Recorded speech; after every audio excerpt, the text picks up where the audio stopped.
하나님의 집인 교회 하는 제목으로 함께 말씀을 나누고자 합니다.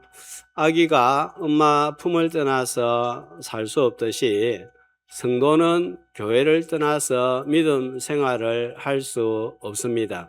이러한 이유로 아우구스티누스는 교회를 신자의 어머니라 불렀고, 종교개혁자들도 그대로 이러한 정신을 이어받았습니다. 이러한 교회에 관한 정의에도 불구하고 개인이 교회에 대하여 가지고 있는 생각, 이미지는 다릅니다. 교회는 이런 곳이어야 한다. 각자 나름대로 생각을 가지고 있습니다. 성경은 교회에 대하여 아주 많은 명칭을 사용을 하고 있습니다. 비유와 상징으로 표에 보는 바와 같이 20개가 넘는 다양한 호칭을 사용을 하고 있는데, 한번 보여주시면요. 그 중에서 아주 대표적인 명칭이 하나님의 집, 그리스도의 몸, 성령의 전, 또 넘어가면 더 있습니다. 이렇게 많은 호칭들이 있는데, 제가 이제 시간이 지나면서 제 마음에 제일 이 교회 호칭들 가운데서 마음에 자리를 잡는 것은 뭔가 하면 하나님의 집 하는 표현입니다. 처음에는 제가 교회에 부임하고 또 부교육자 생활할 때는 교회는 일을 하고 사명을 감당하는 곳이다, 여기에 비중이 많았던 것 같습니다. 틀린 게 아닙니다. 맞습니다. 하지만 성도들과 함께 오랫동안 지내면서 드는 생각은, 이 교회와 성도들이 꼭 가족 같다, 가정하고 너무 닮았다, 그래서 교회는 집과 같다 하는 생각이 자연스럽게 제 마음에 스며들었습니다. 어떤 시각으로 교회를 바라보느냐에 따라서 교회와 성도와 목회자를 대하는 태도가 달라지기 때문에 이 교회관은 굉장히 중요합니다. 집으로서의 교회에 대해서 말씀을 나눌 때 건강한 교회관을 가지고 교회에서 평안과 안식을 누리는 저와 여러분 되시기를 주님의 이름으로 축복합니다. 오늘 읽었던 말씀에 보면 교회를 집이라고 하는데, 누구의 집이라고 합니까? 하나님의 집이라고 하죠. 하나님의 교회라고 하죠. 소유주가 누구란 말입니까? 하나님 외에는 어떤 누구도 소유주가 될 수 없다 하는 것입니다. 집은 거하는 곳이죠. 그러니까 하나님의 집이라고 했으니까 하나님이 거하는 곳입니다. 하나님은 하늘 위에도 땅에도 바다 속에도 계시는데, 특별히 교회를 가리켜서 하나님이 거하시는 곳이다, 이렇게 약속을 하셨습니다. 그런데 성경에 보면 맨 처음 하나님이 거하신 곳이 어디죠? 여러 번 했는데 창세기 3장 8절에 보면, 하나님이 어디에 계셨습니까? 에덴 동산에 거니시다, 거하셨다, 이 말씀이죠. 그런데 죄로 인하여서 에덴 동산에서 쫓겨나니까 하나님께서 머물 곳을 다시 지시하셨는데 어딘가요? 출애굽기 25장 8절에 보니까 이렇게 나와 있습니다. 내가 그들 중에 거할 성소를 그들의 나를 위하여 짓되, 어디입니까? 모세의 성막입니다. 이스라엘이 국가를 이루었을 때에는 고정식인 솔로몬 성전이 하나님이 거하시는 곳이었습니다. 신약 시대에 넘어오면 어떻게 되는가요? 하나님이 어디에 거하십니까? 교회에 거하시고, 그 전에 예수님 안에 거하시죠. 예수님은 말씀이 육신이 되어 오셨는데 하나님이 그 안에 온전히 거하십니다. 그래서 예수님의 이름을 뭐라고 붙였죠? 하나님이 함께 하신다 하는 의미로 임마누엘입니다. 또 예수님이 성전을 헐라 내가 사흘에 짓겠다 하신 이유도 여기에 있습니다. 예수님이 승천하신 후에는 교회에 성령님을 보내심으로 말미암아 이제 교회가 하나님이 거주하는 집이 되게 하셨습니다. 자, 이 집은 하나님이 선택하시고 부르신 성도들이 모이는 공동체입니다. 너희가 하나님의 성전인 것과 하나님의 성령이 너희 안에 거하는 것을 알지 못하느뇨 했습니다. 그러니까 이제는 하나님이 어디에 거하신다고요? 믿는 자 속에 거하시고, 또 이런 믿는 자들이 교회에 모이니까 이곳이 하나님의 집이 되고 하나님의 성전이 되는 것입니다. 교회는 이런 의미에서 더 이상 건물이 아니라 생명의 작동이 일어나는 살아있는 유기체가 된 거예요. 우리가 집 할 때 되게 뭘 생각하는가 하면, 집 하면 뭐가 머리에 제일 먼저 떠오릅니까? 건물이죠. 예, 누구누구 집 하면 먼저 건물을 떠올립니다. 자, 영어로 집을 대표하는 두 가지 표현이 있는데 하우스와 홈입니다. 자, 하우스 하면은 지붕이 있고 벽돌이 있고 기둥이 있고 방과 거실이 있는 곳을 생각을 합니다. 홈 하면요, 예, 건물 안에 있는 가족들, 그 다음에 가정입니다. 거기에서 가족들이 함께 먹고 마시고 대화하면서 쉬는 보금자리입니다. 사랑과 위로와 격려와 평안함과 안락함이 있는 의미를 가지고 있습니다. 교회를 하나님의 집이라고 할 때는 하우스와 홈 중에서 어느 쪽이겠어요? 홈에 더 무게를 두고 있습니다. 건물이 필요하지만 건물보다 중요한 것은, 우선적인 것은 뭐라 말입니까? 성도, 가족이다 이 말씀입니다. 자, 15절을 세 번역으로 보면 이렇게 표현이 되어 있습니다. 여기는 하나님의 집이라고 표현되는데 세 번역에서는 하나님의 가족이라고 표현되어 있죠. 그 다음에 이 가족은 살아계신 하나님의 교회다 그랬습니다. 그러니까 교회는 뭐다 말입니까?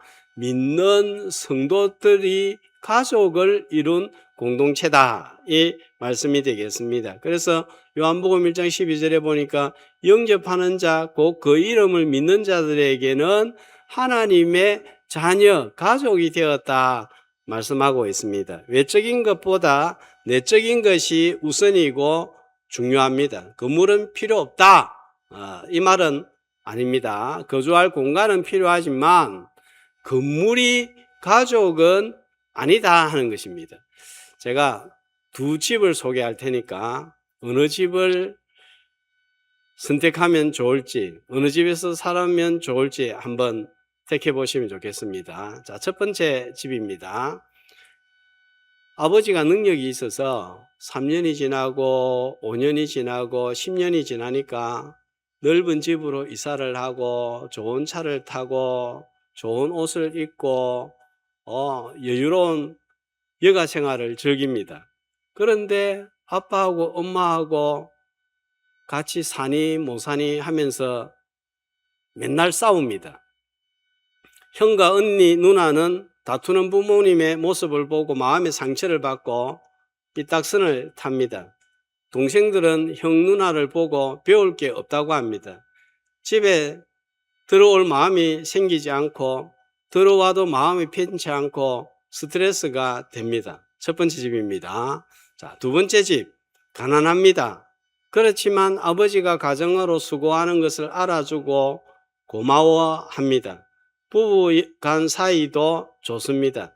자녀들은 좁은 집에다 형편이 넉넉하지 않지만 서로에게 버팀목이 되어주고 힘이 되어줍니다. 집에 들어오면 따뜻한 온기가 느껴집니다. 화목하고 평안하고 위로가 있습니다. 둘째 집입니다. 첫째 집, 둘째 집, 어느 집에 살고 싶어요? 진짜예요. 진짜예요. 돈도 많고 따뜻하고 사랑이 있는 집이면 제일 좋겠죠. 자, 그런데 그런 집 몇 집이나 돼요? 거의 없습니다. 그죠? 둘 중에 하나를 선택하라고 한다면 성경은 잠언 17장 1절에서 이 집을 선택할 것을 말씀하고 있습니다. 한 목소리로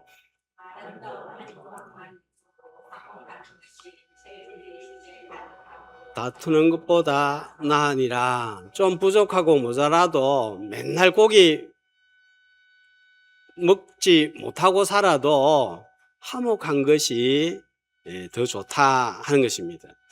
그럼에도 불구하고 목사님, 우리는 찢고 뽑고 싸워도 좋으니까 넓고 큰 집에서 잘 먹고 잘 입고 폼나게 살고 싶다 하는 그런 분이 있으십니까? 생각 잘 하셔야 됩니다. 지난달 이탈리아에서 열린 동계 올림픽을 통해서 올림픽 메달을 가장 많이 보유한 대한민국 선수가 정해졌습니다. 최민정 선수입니다. 자, 아시는 분들은 아실 텐데 마지막 올림픽 출전이라 생각하고, 자, 사진을 보여주세요. 큰 심적인 부담을 안고 참가를 했는데 금메달 하나, 은메달 하나를 추가해서 동계하계 올림픽 통틀어서 7개 메달을 보유한 영광스러운 선수가 되었습니다. 경기를 마치고 엄마가 비행기 안에서 읽어보라고 건네준 편지가 이번에 큰 힘이 되었다고 소감을 말했습니다. 옆에 이제 편지 있는데 제가 읽어드리겠습니다. 사랑하는 우리 딸에게 벌써 네가 올림픽에 3번째로 출전한다는 것이 엄마는 아직도 믿기지가 않아. 6살 때 스케이트를 처음 신던 그 작은 아이가 이렇게 큰 무대에 서다니 그 자체로 엄마는 이미 기적 같아. 이번이 마지막일 수도 있다는 생각에 엄마는 자꾸 마음이 울컥해진다. 그동안 네가 얼마나 많은 일들을 참고 얼마나 버티고 얼마나 혼자서 울었는지 엄마는 잘 알고 있단다. 남들 눈에는 국가대표 올림픽 선수이지만 엄마 눈에는 그냥 아프면 아프다고 말 못하고 힘들고 참고 웃던 내 딸이야. 그래서 이번 올림픽은 엄마에게는 성적보다도 기록보다도 네가 여기까지 온 시간 자체가 금메달이야. 이미 너는 엄마 인생의 금메달이야. 편지를 읽으면서 비행기 안에서 울었다고 그래요. 저도 이 편지를 읽으니까 가슴이 뭉클했습니다. 자, 그리고 드는 생각이, 그렇지, 저런 모습이 가족이지, 집이지. 엄마 아빠가 어떤 모습이든지 자녀들의 금메달이 되고 자녀들이 어떤 모습이든지 그 존재 자체가 엄마와 아빠의 금메달이 되는 곳이 가족이다, 가정이다, 이 생각이 들었습니다. 교회도 이런 곳이 되면 좋겠습니다. 성도들이 목회자의 면류관이고 목회자가 성도들의 메달이 되고 성도들끼리 서로에게 메달이 되는 교회, 이런 교회가 되기를 주의 이름으로 축복합니다. 예배도 이런 안정감과 평안함 속에서 하나님의 말씀이 선포되면 좋겠습니다. 설교는 혼자 하는 것이 아니라, 설교자 혼자 하는 것이 아니라 같이 하는 거예요. 목회자는 최선을 다해서 준비를 하고 성도들은 부드러운 마음, 밝은 얼굴과 표정, 진지함으로 받을 때 그때 내 마음에, 우리 마음에 은혜가 임할 줄 믿습니다. 물론 더 크고 많아지고 성장하면 좋겠지만 먼저는 서로에게 금메달이 되는 성도와 교회가 되는 하나님의 집이 되기를 주님의 이름으로 축복합니다. 자, 이런 아름다운 하나님의 집이 되기 위해서 필요한 것이 있습니다. 자, 집은 어떻게 지어집니까? 터가 있어야 되고 기둥이 있어야 되죠. 그죠? 자, 그래서 오늘 하나님의 집을 가리켜서 교회라고 그러고 또 뭐라고 말합니까? 진리의 기둥과 터다 그랬습니다. 기초와 기둥이 부실하면 바람 세게 불고 비 많이 내리면 무너집니다. 그러나 기둥과 터가 든든하면 흔들리지 않습니다. 자, 교회를 진리의 기둥과 터라고 할 때 여러 가지 의미가 있겠지만 세 가지 의미로 살피고 은혜를 나누고자 합니다. 첫 번째로 교회 생활의 기준이 진리다 하는 것입니다. 자, 디모데전서 15절을 세 번역으로 한번 보겠습니다. 자, 여기에 보면 쉽죠. 디모데 전서를 바울이 디모데에게 발송한 이유가 나와 있습니다. 자, 뭐라고 나와 있습니까? 지금 디모데가 에베소 교회에서 목회를 하고 있습니다. 바울의 후임으로 맡겨두고 있는데, 자, 굉장히 가고 싶어 합니다. 자, 그런데 지금 상황이 어때요? 갈 만한 상황이 못 됩니다. 못 갈 수도 있습니다. 늦게 갈 수도 있는 가능성도 있는 거예요. 자, 그렇게 되면, 자, 뭘 알게 하려고 이 편지를 적었다 말씀입니까?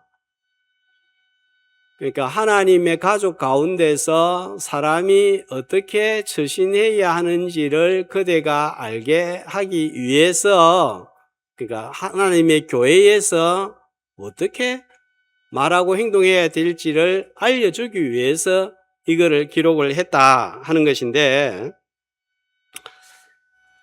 특별히 직분자들, 성도들에 대해서 말합니다. 3장 2절을 한번 보세요. 자, 누가 나오죠? 감독은, 자, 어떤 사람이어야 합니까?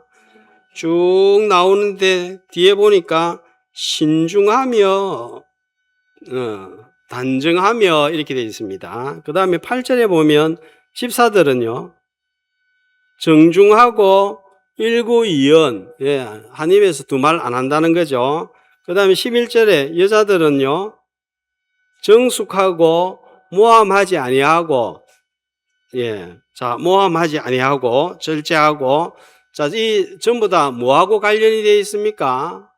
말하고 관련이 되어 있는 거예요, 그죠?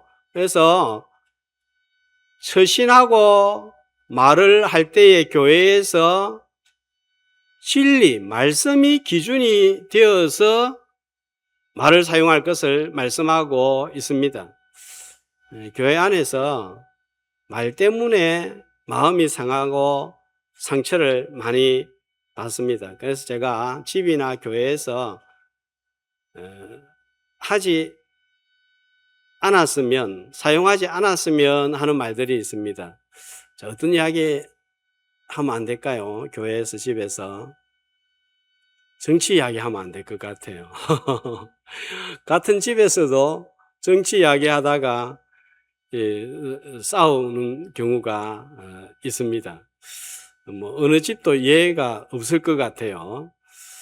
교회에서는 아예 그래서 이런 이야기를 안 하는 것이 좋겠다 생각이 들고, 또 표현들 중에서 이런 표현은 집이나 교회에서 안 했으면 좋겠다 생각됩니다. 왜 그랬냐? 그거 틀렸다. 이해가 안 된다. 답답하다. 똑바로 해야지. 교회가 문제가 많다. 교회가 뭐 하는 건지 모르겠다. 전에는 잘했는데, 그때는 좋았는데, 내가 할 때는 괜찮았는데, 바로 잡아야지.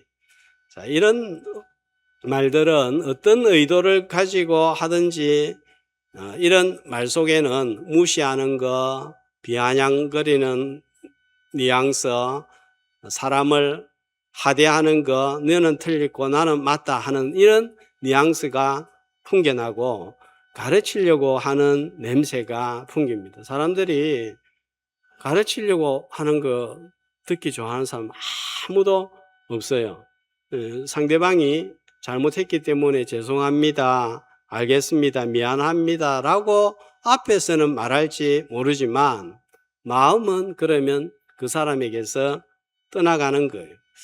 자, 교회는 일하는 것 전에 안식처입니다. 회사처럼 생각을 하면 안 되는 거예요.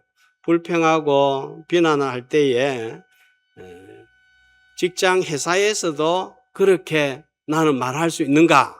교회에서 말할 수 있는 것처럼 직장생활 또 사회생활 해보니까 내 마음대로 내 입맛대로 그렇게 사라지지 않잖아요. 교회 일도 봉사하는 거 보면 말처럼 그렇게 쉽지가 않습니다. 얼마든지 같은 의미를 가진 좋은 표현이 있습니다. 하나님의 입에서 나오는 말씀은 살립니다. 이르시되 빛이 있으라. 풀과 씨 맺는 채소와 식물과 열매 맺는 나무를 내라 하시니 어떻게 해요? 그대로 되었더라. 생명이 창조되고 질서와 아름다움이 창조됩니다. 그런데 이 언어를 사용 제대로 못하면 철 없는 어른이 되고 철 없는 직분자가 됩니다. 기피 대상이 되는 거예요. 가까이 하고 싶지 않습니다. 친구가 없습니다. 요즘 한국 교회가 지도자의 막말로 인해서 몸살을 앓고 있습니다. 세상에서도 사용하지 않는 저급한 말들을 마구 쏟아낸 육성이 공개되면서 일파만파 퍼지면서 큰 충격에 빠져 있습니다. 세상이 이 사실을 알면 뉴스로 도배를 할 것입니다. 아마 지금 조사하면서 방송을 통해서 터뜨리려고 준비하고 있는지도 모르겠습니다. 경우에 합당한 말로 아로새긴 은쟁반에 금사가 같은 입술의 지혜로 살리는 성도, 화목과 평안을 이루어가는 하나님의 가족들, 하나님 집의 가족들이 되기를 주의 이름으로 축복합니다. 두 번째로 진리의 기둥과 터 위에 섰다는 것은 진리를 계승하는 것을 말합니다. 자, 어떤 것들이 있을까요? 우리는 신앙의 선배들로부터 보석 같은 귀한 신앙의 유산을 물려받았습니다. 대표적인 것이 신앙 고백서입니다. 그 중에서도 표에서 보는 바와 같이 사도신경, 십계명, 주기도문을 예로 들 수 있겠습니다. 우리가 무엇을 믿는지 잘 모르기 때문에 잘 믿도록 사도신경을 주셨습니다. 우리가 어떻게 살아야 될지를 모르기 때문에 바르게 살도록 십계명을 주셨습니다.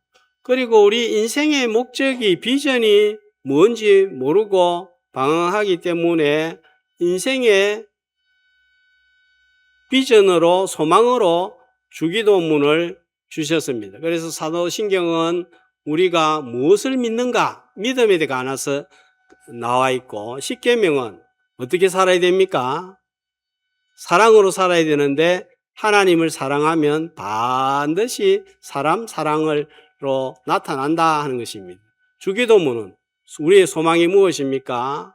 하나님의 이름이 거룩히 여김을 받고 하나님의 나라가 임하고 하나님의 뜻이 내 삶 가운데서 이루어지는 것, 이것이 우리의 비전입니다. 다른 거는 몰라도 이것만큼은 알고 있어야 하기 때문에 암송을 하도록 하는 것입니다. 여기에다 웨스트민스터 신앙고백서, 하이델베르크 신앙고백서 같은 고백서가 있습니다. 오후 예배 중에 하고 있죠. 또 했습니다. 교회를 오래 다니면서도 내가 뭘 믿고 있는지, 어떻게 살아야 되는지, 삶의 목적을 모른다면 세상의 환난과 유혹에 넘어질 수밖에 없습니다.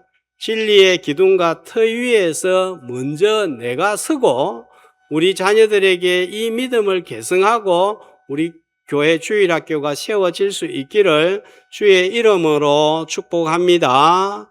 세 번째로는 이 진리의 기둥과 터 위에 서 있다 하는 것은 진리를 전파하는 것입니다. 자, 진리가 무엇입니까? 15절, 16절을 한번 보시면 15절 끝에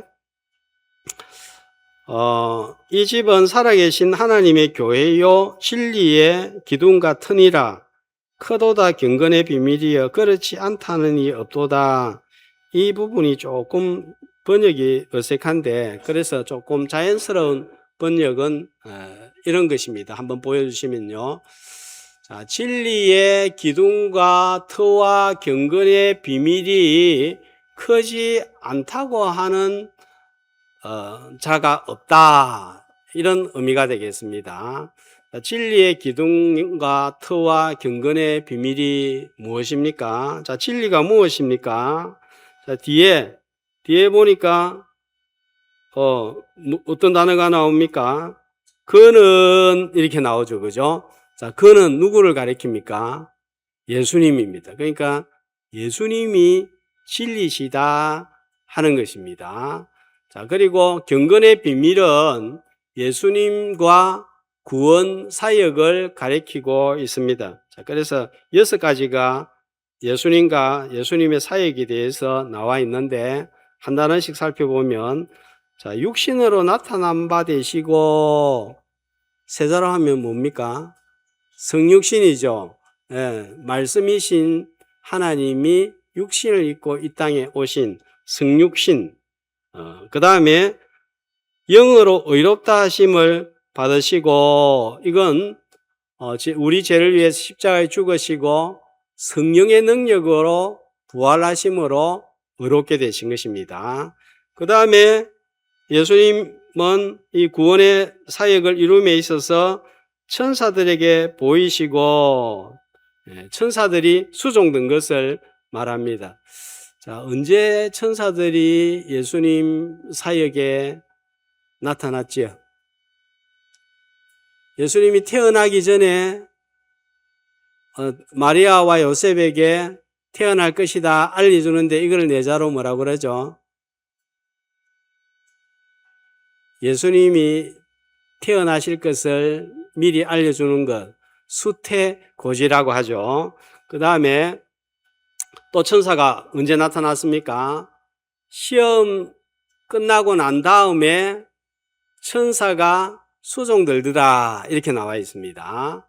그 다음에 겟세마네 동산에서 기도할 때 천사가 돋더라 이렇게 나와 있고 또 예수님이 부활했을 때 동산에 두 천사가 나타나서 머리와 발끝에 있더라 요한복음에 보면 나와 있죠. 그죠?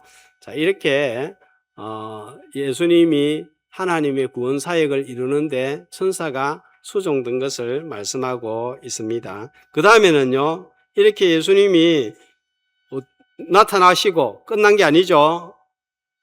어떻게 됐습니까? 전파되시고 어디에서? 만국에서 유대인들만 믿는 메시아가 아니라 모든 족속과 민족이 믿는 이방인에게까지 전파되신 거죠. 그 다음에는요, 믿음 바 되시고 했습니다. 유대인들이 배척한 복음과 말씀을 많은 이방인들이 수용을 하고 우리가 수용을 하고 믿고 생명을 얻었습니다. 그 다음에 6번째, 영광 가운데서 어떻게 됐다고요? 이거는 뭔 것 같습니까? 예, 부활하신 후에 승천하신 사건을 말씀하고 있습니다. 바로 이 예수님과 예수님의 사역을 통해서 하나님의 구원을 이루고 우리가 이것을 믿음으로 구원을 받았습니다. 다른 이방인들이 구원을 앞으로 받게 될 것입니다. 예수 그리스도와 예수님의 사역 외에는 누구도 어떤 방법으로도 구원은 없습니다. 우리는 이제 할 일은 내가 만난 이 구원자를 어떻게 해야 될까요? 만국에서 전파되도록 애를 쓰고 힘을 써야 합니다. 그래서 1년에 한 번은 한 사람이라도 교회를 데리고 오고 전도하도록 힘쓰고 애쓸 때에 우리가 구원의 대열에 참여하게 될 것입니다. 지난달에 김영덕 목사님이 근곡교회 담임으로 청빙을 받고 오후 예배 때 인사를 했습니다. 마지막에 성도들이 따뜻하게 축복하여 보낼 때에 마음이 찡하고 참 감사했습니다.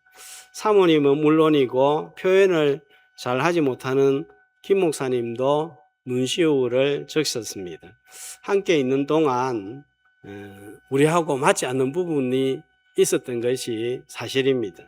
저도 부족한 점이 많았을 것이고 목사님도 부족한 부분이 있었고 우리 교회와 또 성도들과 맞지 않는 부분이 있었던 것도 사실입니다. 하지만 마지막에 드는 생각은 좀 부족하고 맞지 않더라도 비신앙적이고 너무 상식에서 벗어나지 않는다면 품고 이해해주고 존중해주고 배려해주고 안아주는 곳, 가정 같은 곳이 교회여야 한다 하는 생각을 다시 가졌더랬습니다. 교회와 성도와 목회자의 부족함이 보이더라도 너무 비상식적이고 이건 진짜 아니다라고 하는 것이 아니라면 하나님의 가족이라는 사실을 마음에 새기고 평안과 안식을 누리며 진리의 기둥과 틀어서 신앙을 계승하고 진리를 전파하는 이 사명도 잘 감당할 수 있기를 주의 이름으로 축복합니다.